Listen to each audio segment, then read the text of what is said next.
Hey friends, it's Bran, and I'm here because I wanted to share some things that really have helped me to be less of a stress-driven mother in survival mode.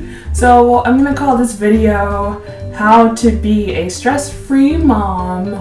And I understand that no, motherhood is going to have some stress, but the tips I want to share are really about helping to take some of the complications out, to kind of streamline or organize how you go through your day in motherhood, because these are things that I didn't necessarily know when I had my first son. So what I'm going to do now is share the 5 tips, and you can tell me what you think in the comments. So the first tip is meal planning. Meal planning is like number one for my life. So before I had kids, I would just on a whim decide what I wanted to eat for dinner. But when you have kids, it's really difficult to manage all of their needs and then have to think about what's for dinner. So another tip I would put with that is to also be sure, or something that has helped me as far as meal planning, is to go grocery shopping on a weekly basis, the same day each week. And I also really enjoy going in the morning before the crowds get there. And on top of that, and I also make my meal plans the night before, like my grocery list. So that way I can look in the fridge and see what we have, so I don't have to try and remember everything. I can just walk in with my list. So that is number 1. So number 2 and 3 are twinsies really, but they're kind of different. So number 2 is to have a solid and consistent morning routine. And I am getting better at this recently, because I noticed like I would have more stress in the morning trying to get my 2 boys ready for school. There'd be a lot of crying about what's for breakfast, we don't want to eat that, and so on and so on. To kind of relieve some of that morning chaos, having a morning routine. So now my boys are at a point that they know when they wake up, they need to get dressed, they need to brush their teeth, they need to wash their face, they need to comb their hair, and they need to sit down for breakfast or read a book.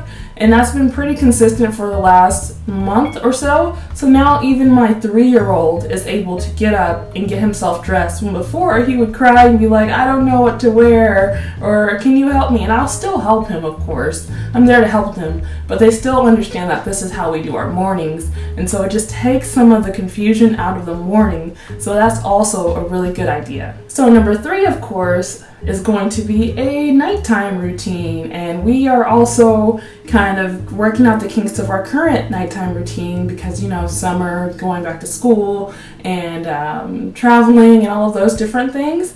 So our bedtime routine currently is pretty much around 7:30 or so. We start trying to get our kids ready for bed, so they're in bed by 8:30. So there's definitely a couple things that we do every night. So with my kids, we'll eat dinner at the table, and then after we eat, we usually go outside and do something for a while so they can get the rest of their energy out. And then after that, we come in, and sometimes we clean up, sometimes not as much.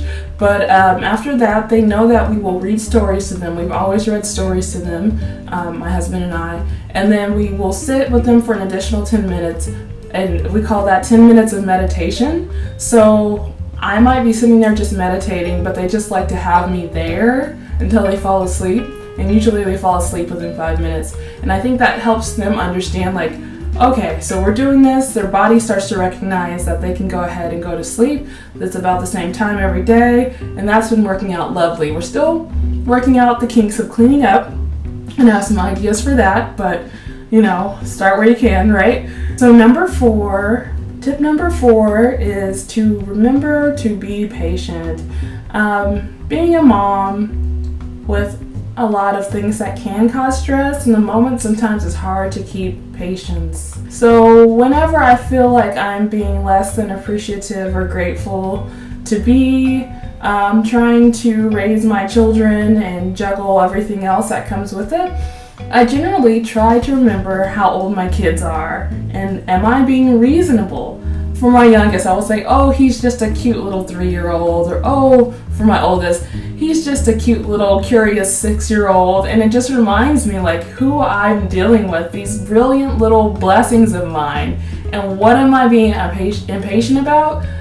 I don't know, but it stops. So it helps me remember and reflect on what is actually important. And that's definitely going to be my kids every time. So sometimes I just need that reality check when I have too many plates spinning, and it's just a helpful way for me to kind of get all of the chaotic, stressful thinking out and replace it with gratitude, because I am so grateful and I am very blessed to have my kids and I do appreciate them. And so I hope that tip can help for those flustered, hard mom days that sometimes happen. Let's be real, hard mom days do exist. Okay, so my 5th and final tip is to plan to relax. And what does that even mean?